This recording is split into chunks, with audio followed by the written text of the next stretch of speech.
But yeah, so kind of the first thing right off the bat is The Shadow Strays was an incredible picture. Oh, you've seen it already? Yes, I have seen it. I think, to be honest, I think it's your best film to date. Hey, thank you. Well, I think you have to keep on getting better, right? Otherwise, yeah. So I'm gonna kind of ask some like general questions before we get into more movie specific. Mm-hmm. So kind of like my first question to ask is, you do have a background in the action cinema with like Headshot and like Comes For Us and The Big Four, but you also have done some horror stuff with the VHS segments. That's how I started actually. Yeah, and then like or people might not know like Killers, which was the Indonesian like Japanese film. Yeah. So what kind did you learn from those movies that you were able to implement going into The Shadow Strays? Well, unfortunately, I'm not the type of person who learned from my mistakes. I think here's the thing. One thing for sure that I'm really comfortable with in sort of like putting onto my films is the depiction of violence. Right.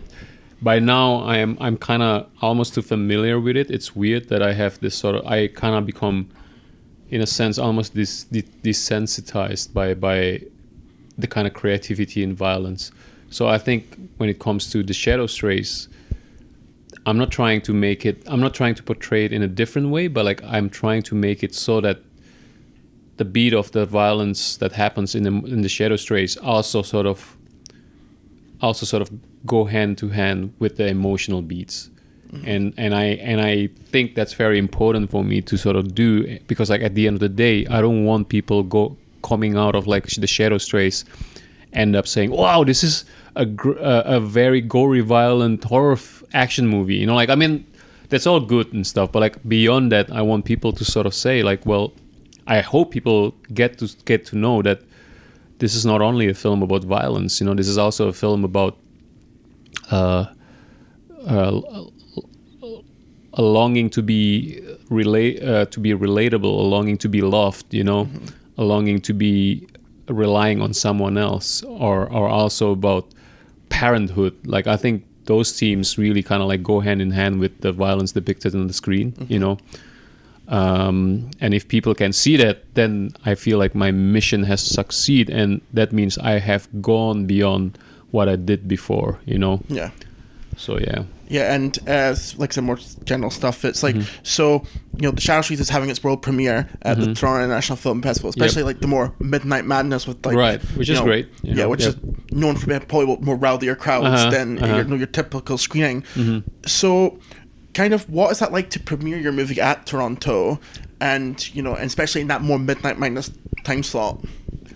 I've did it before in 2016 for Headshot, right? And at the time I was really nervous because honestly, I'm very critical of my films. Like I don't feel, in a weird way, I don't feel like Headshot. I feel like The Night Comes For Us would have been a better film for Midnight Madness in comparison to Headshot. Headshot was kind of like my training film. Like I entered the sort of like action world in Headshot for the first time, so I feel it was kind of clunky.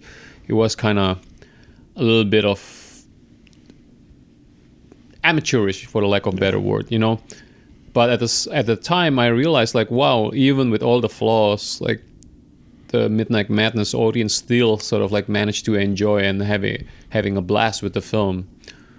And I can tell you, like, The Night Comes For Us was released in Fantastic Fest in Austin, Texas, and that's definitely one of my most memorable experience that I have. Just because people are literally throwing beer to the ground, and I was like, wow, this is how crazy us, like people like you and me, like genre lovers can be, and it's such a fun time. And tonight, like I have maybe less pressure, maybe mainly because I'm older now, but at the same time I feel like, well, honestly, nobody has worked so hard for the film other than like our two leads, like Aurora and Hana, like who's like the main characters in this film, and I kind of want this experience for them.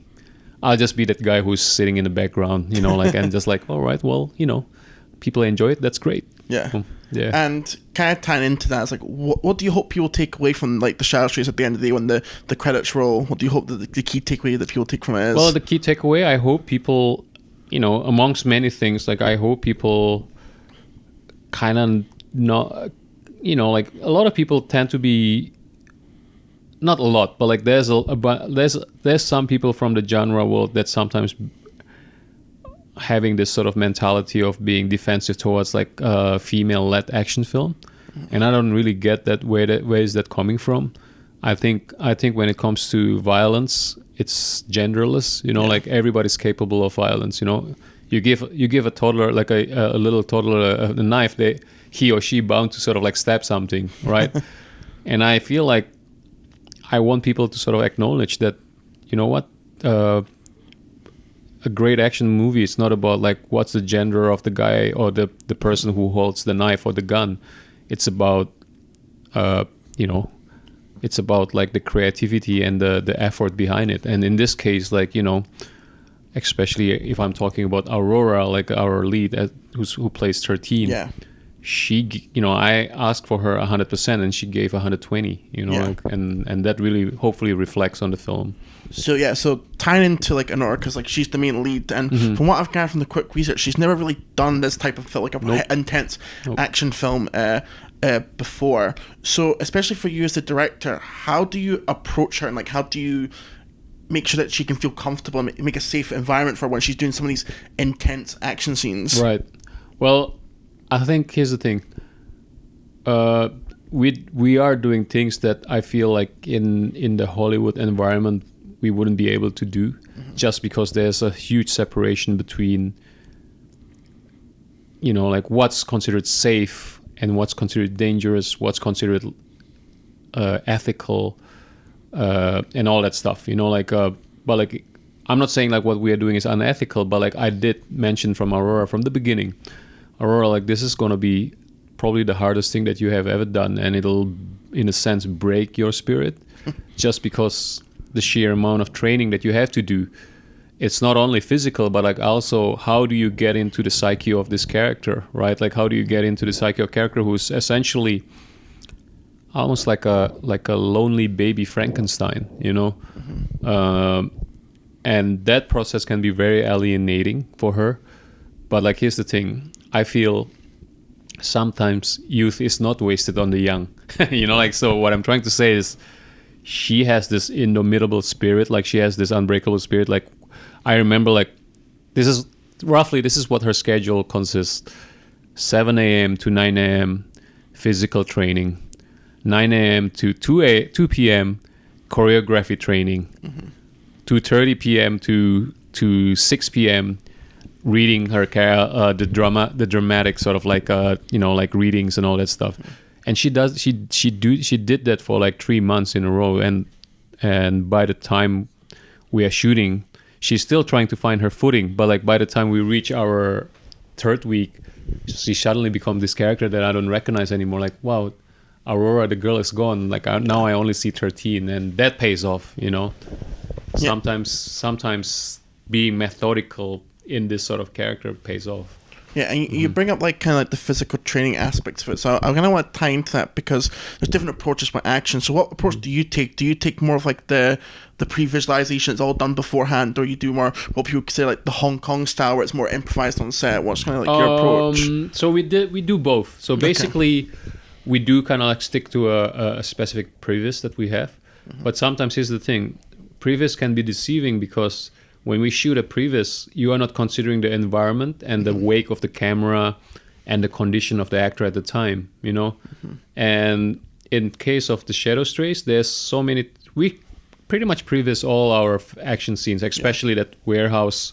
Yeah. Like the main warehouse, like you have to previs that kind of scale. Like there's no way you just go improvise on the spot with that scale of battleground, right? Yeah.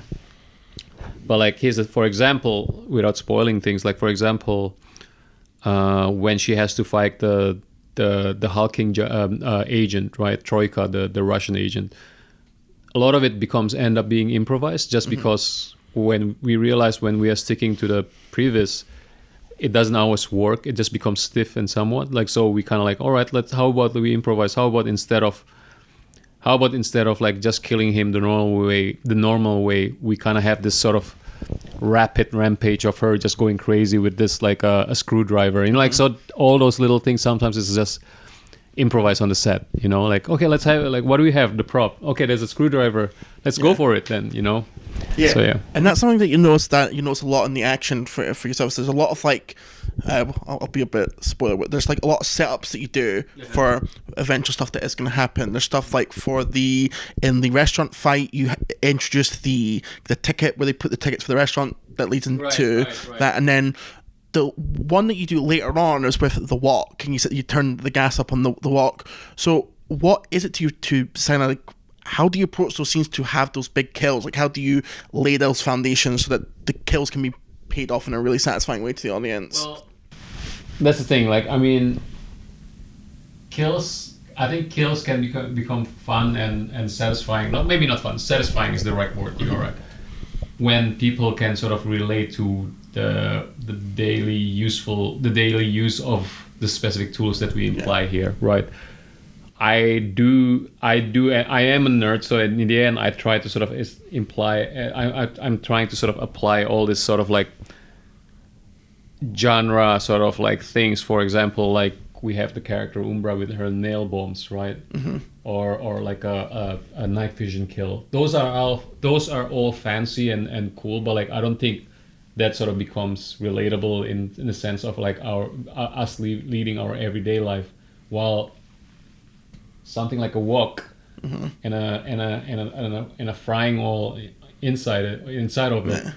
That's something that a lot of like Asian households just have lying around there, you know. And how do you make it fun? Because like, look, I'm sure people who watch this thing and have at some point been burned by like a frying pan or something, like they were like, oh, I can relate to that, and that's what makes it fun, you know.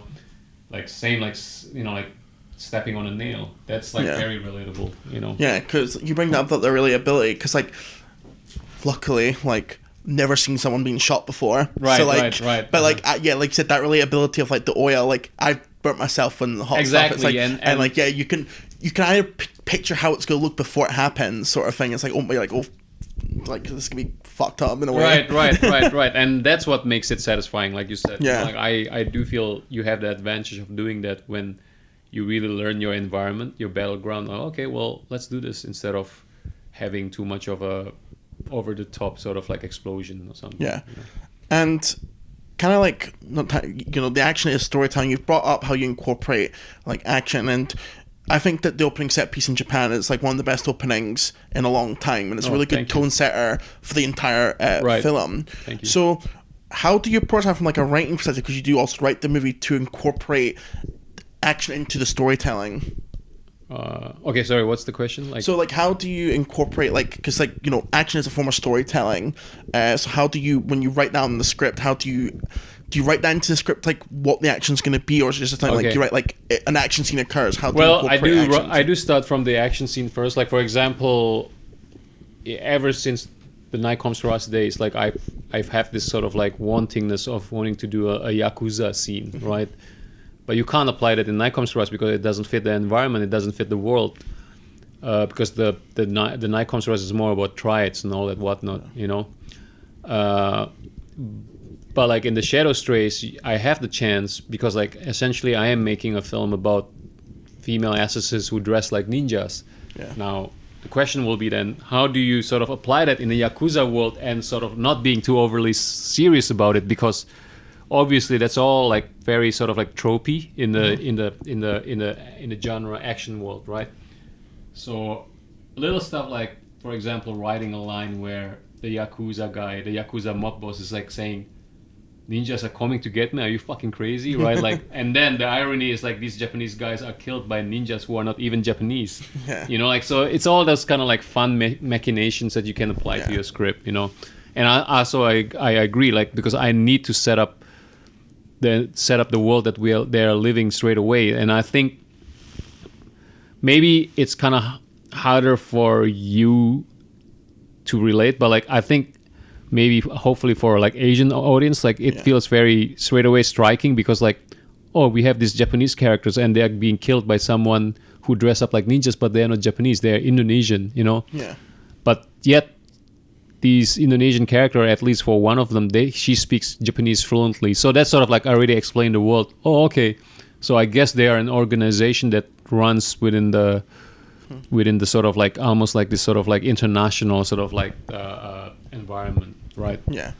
And we had to talk a lot, because it's a very female-centric movie. The two female leads, and it deals a lot with, I would say, really like themes that like are really relatable to women. And one that stood out to me, I don't know if it was like intentional or not, is like you kind of tap into the idea of women being blamed for the actions of men.